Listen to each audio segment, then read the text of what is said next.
Hi, welcome back to my garden. It's a cool fall morning, and it felt like a good time to set up some winter pots. So I have this big pot where all summer I had a big display that it was basically just like full of stuff. I had some yellow cannas, some fuchsia, some salvia, some hosta, some gladiolus. So it was kind of just like very colorful. The hummingbirds were all over it, and that was kind of the point. So it was successful. And then its season kind of ended. So I took all of those out. I potted them up individually. And then I'm going to store them in the unheated greenhouse where it should be warm enough for them to like survive all winter because they'll be in the soil and stuff too. I'll keep them relatively dry. And if we do have like any really cold snaps, I might move the cannas. Actually, I might move all of them into the garage and then they can go back out when it kind of goes back to normal.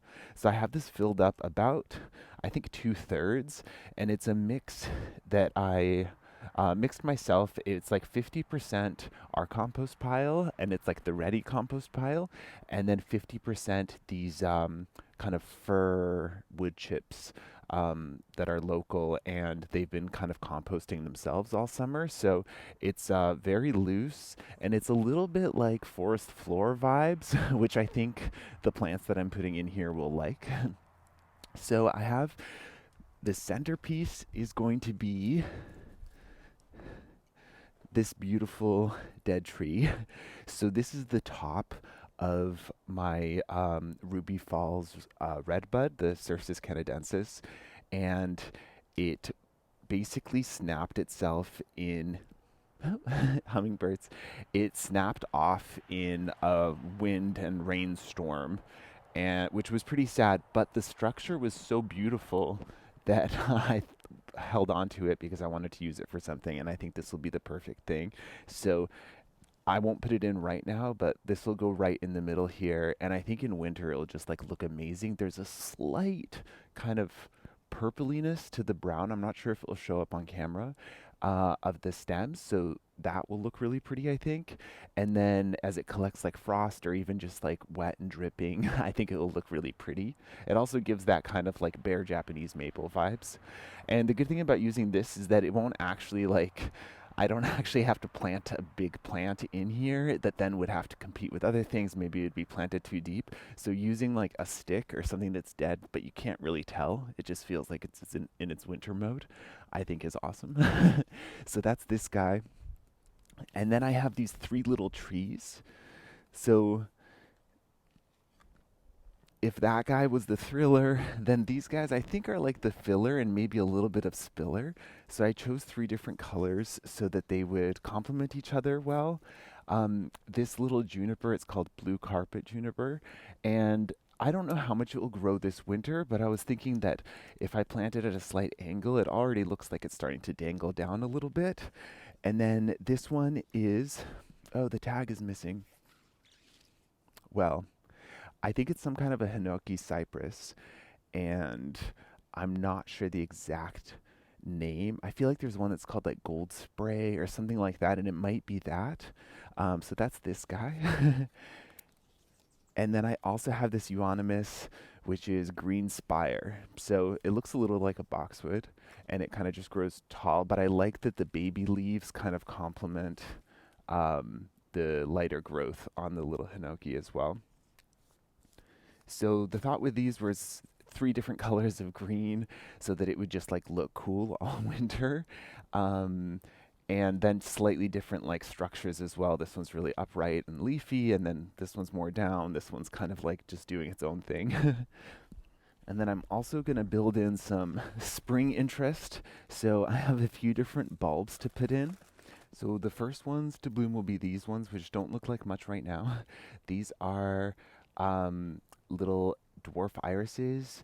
They're called Catherine's Gold, I think, or Catherine Hodgkin's Gold, and they bloom really early for us, like generally like February time. And I actually have some in the bed out here. I planted them last year, so hopefully there'll be more there this year. And I thought it might just be a nice like compliment. So there's those ones. Then the next ones to bloom, it'll either be the lemon shake daffodils, which I haven't grown before, but I'm excited to try. They were kind of like a pale yellow color. And then I also have the Baby's Breath Muscari, which are the grape hyacinths, and they're like a baby blue color. So I feel like that's going to look amazing together, and then like contrasting with the dark pot. And then I got these tulips, which are mid-spring flowering, so they should be blooming kind of as the daffodils are coming to an end. And these ones, they're called cream flag, and they look like a very pale, like kind of buttery yellow. So again, I thought that that would look cool. And again, contrasting with the different colors of green foliage, I think that that'll look nice together. So the thought is to plant the three evergreens kind of near the stem of the dead red bud, and then do the bulbs kind of along the outside, especially for the little ones. I think it'll be the only place that they're actually visible. I don't want them to just like get lost. And then when it comes time to deconstruct the pot, which will be in like maybe the end of April time, it'll be easy to have the bulbs around the end because I can just like collect them all out and I'll know what they are, so then I can just decide if I want to put them somewhere else in the garden. So I'm going to start by putting the tulips in at the bottom. And there is 6 of these, so I'm just going to put them all around the edge.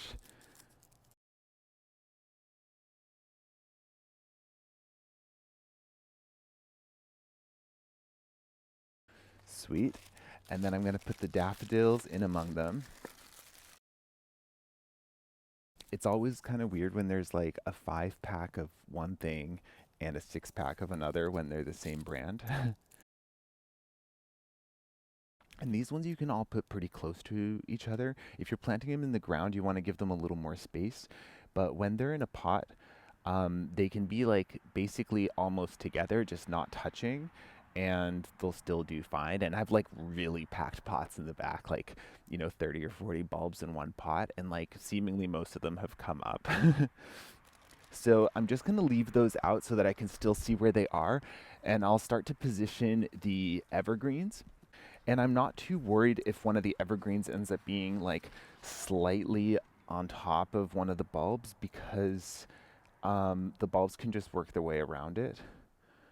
So I'm going to bring this up a little bit.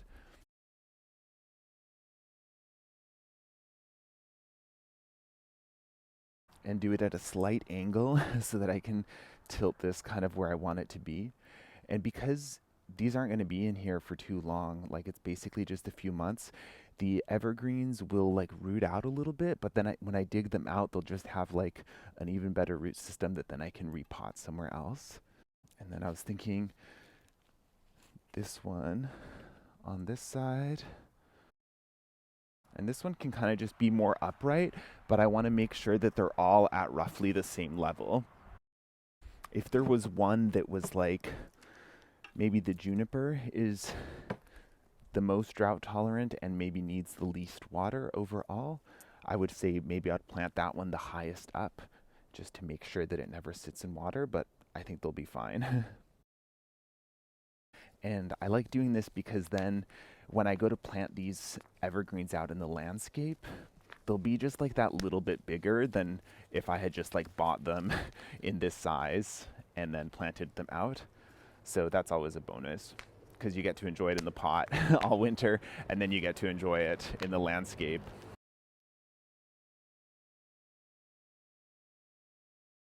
Some of these are a little bit matted, so I'm just gonna like tease them. I think sometimes even just the act of like breaking them a little bit means that above the break, kind of like branches, if you cut it, it will kind of branch out into multiples. I think these do the same thing. So I'm placing that like in front of, not on top of the tulips and daffodils so that they can still come out. I'm just gonna backfill a bit.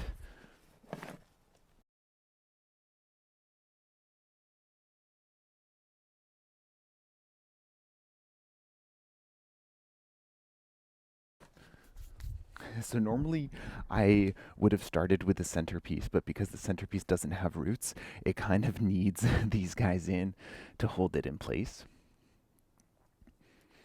So now that it's like filled almost to the top, just a few inches below, I'll grab the centerpiece. And I'm just gonna kind of corkscrew it in here. It's going in between all the other guys I just planted. So, gonna step back, make sure I like the angles. Yeah, it looks awesome. So, now that that's in, I'm gonna do the little bulbs, and I'm gonna plant these all around the bases of the evergreens because I think that will look the cutest. And these ones only need to be like a couple of inches deep. So this should be perfect. And I'm not really like trying to make it super uniform. Like already the structure is a little bit formal. It's like the one in the center and the three around. So I don't need it to be like, identical. However, nobody sits over here. So I think like most of them I'm going to put around the front so that we can see them. And then with these ones, sometimes the bottom looks like the top. It's a lot like garlic. The pointy end goes up, but they'll figure it out. If you accidentally put it pointy end down, they'll be fine too. When I see people like mass plant them in the ground, it's normally done by machine, or like I've seen it done by machine, and it's just like things kind of go where they go. Sweet, so I'm gonna add just a little bit more of the mix on top. Sweet. So it's not all the way to the top because I also have these pansies or violas that I forgot to mention before. So these ones I thought were super cute, and I think that they'll bloom most of the winter for us. I think they'll stop blooming if it gets like really cold, and then they'll start again. So I was thinking of kind of just positioning a few clumps of these around the evergreens. We are expecting our first, at least light frost next week. So I know I'm going to lose a lot of the flowers around the garden. So it'll be nice to have like a replacement for some of them. And this one, I'm not going to be too gentle with. I'm kind of just like tearing it into some pieces that then I can use a little more easily. And I like these ones because they're like kind of a cool tone. And they're just like pretty chill. Like you don't really need to do anything. Like I won't water this pot or anything. I think the rain will be enough. It's gritty enough that none of these will sit in water because I don't think any of them would like it, especially the bulbs. I think the tulips would just like disintegrate into nothing.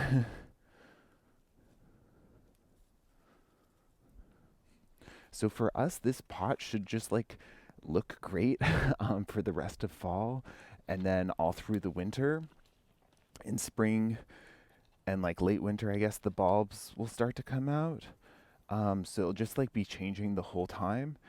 And then, like I said, having the bulbs around the edge means it's easier to find them. So generally you want to leave bulbs in the ground until the leaves die back. But for a pot, which is like the main display of this area, I don't want to do that. So I'll just take them out and I'll try to keep the whole thing intact so that I can just plant them straight in the ground, or we'll see. The other option would be to like let them slowly dry out in the garage, kind of like you dry onions or something, and then they can reabsorb the leaves that way. But I haven't tried that. So maybe this will be the year. And one thing I like to do with arrangements like this is kind of restrict the color palette of the bulbs. So here it's like light blues and light yellows. And then even if other pots have different ones, something about having just that, like for here, kind of keeping it contained, I don't know, it makes it feel like there was like intention behind it or something. And I appreciate that. Sweet. Tidy these out of the way. Just gonna make sure there's no gaps.